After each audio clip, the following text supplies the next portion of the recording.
What's going on YouTube? Today I got a pretty interesting video for you, at least pretty interesting for me, more so exciting than interesting. What I've got here is I have the original Weber Classic charcoal kettle grill, and I've had this for, I don't know, 6 or 7 years, and recently I actually picked this guy up used off of a Facebook Marketplace. I was considering getting rid of this one, but last week I spent at the beach and they had a kettle grill there and I smoked some meat on it, and it was just delicious. So I said, there's no way I'm going to get rid of my kettle grill. I'm actually going to sort of pimp it out a little bit. If you know, with the original classic grills, there's no thermostat on it. There's no big ash catcher on it. There's no, it just has, a regular grate. It doesn't have a center that can come out or the sides that can flip up. So what I did is I went ahead and purchased an ash catcher. This is just the kind of the cheap one that comes with the classic, but mine's been missing for about 2 years, so I went ahead and picked one up.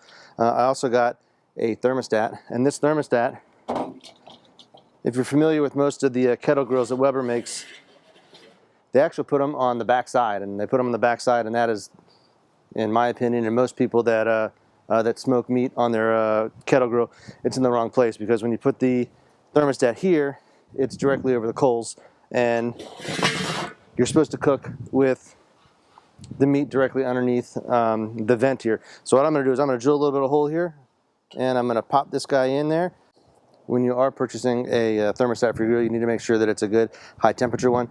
So I went ahead and I purchased this guy right here directly from Weber, and this is actually an exact replacement for the thermostat that's on this gas grill right here.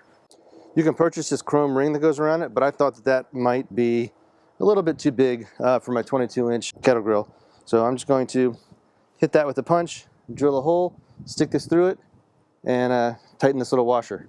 I got a little hammer here and I got a punch. I'm going to go ahead and I'm just going to stick this right on the kettle, and I'm going to pound it in a little bit.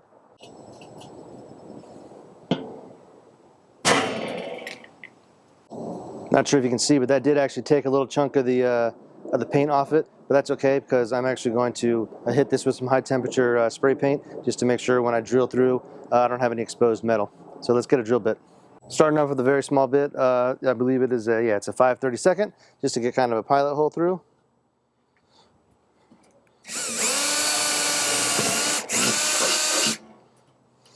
Now we'll step it up to a bigger bit. Since this is the exact replacement for the Spirit 2 grill that I have beside me, it actually doesn't tell me what size hole to drill. So I'm just going to kind of slowly go up in size until I've got the right one. 7/32.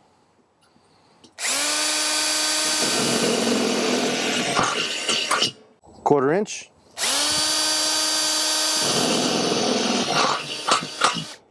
This portion right here goes through, but the threads, it's a little bit bigger, so I need to step it up another size. 5/16.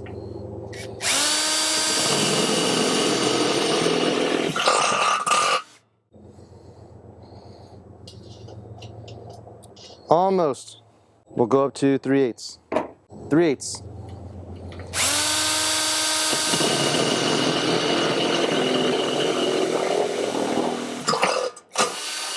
Some metal shards flying. You should probably wear safety goggles. 3/8. So I think that looks pretty good. You can take a peek of that right there. I wasn't able to get it exactly centered underneath here because if you know the kettle grills, the original kettle grills, they've got this little hook here so you can hang it on the side. But those that are familiar with these grills, is that hook really isn't quite big enough, and you always try to put it down there, and you got to put it down fast because this gets pretty hot on you because it doesn't have that heat deflector like the more expensive ones do. So I take it off and I try to hook it, and the hook's never big enough. So I wanted to get this as close to that as I could. So you can see the hook and you can see the probe for my thermometer are literally right next to each other. And the hook is actually exactly where I want the thermometer, because that's directly below the vent. But that's pretty darn close enough.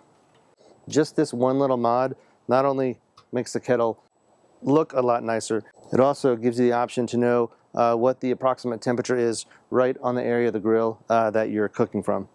I'm obviously not finished. I do need to take this back off, and I need to hit a little high temperature spray paint on the new exposed metal. I'm also going to put a little bit of high temperature silicone right around it before I screw the little wing nut in, just to make sure that no oxygen or moisture, can make it in this hole here. And since I've got you with me right now, I'm going to go ahead and replace the grate, which is super easy. Old grate, new grate. So new, it's still in plastic.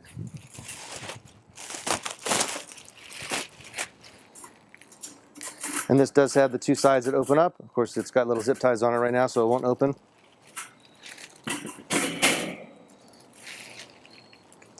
Simple mod number 2, done.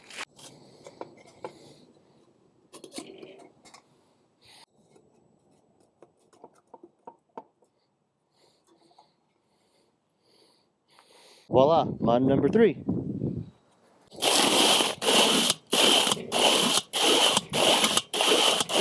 Three super easy mods to update your original Kettle Classic grill. Thermostat, a new grate, and you can upgrade the coal catcher. You can actually get the big coal catcher that's enclosed, which is on the more expensive Kettle grills if you want, but I figured, this guy right here would be just fine. If you've got any questions at all about this really simple thermostat install, please leave them in the comments section below. If you enjoyed this video, please give it a thumbs up. That certainly helps the YouTube algorithm, helps spread my video around so more people can see it. And if you've got it kind enough in your heart, go ahead and hit subscribe and hit that notification bell. Have yourself a great day and keep grilling.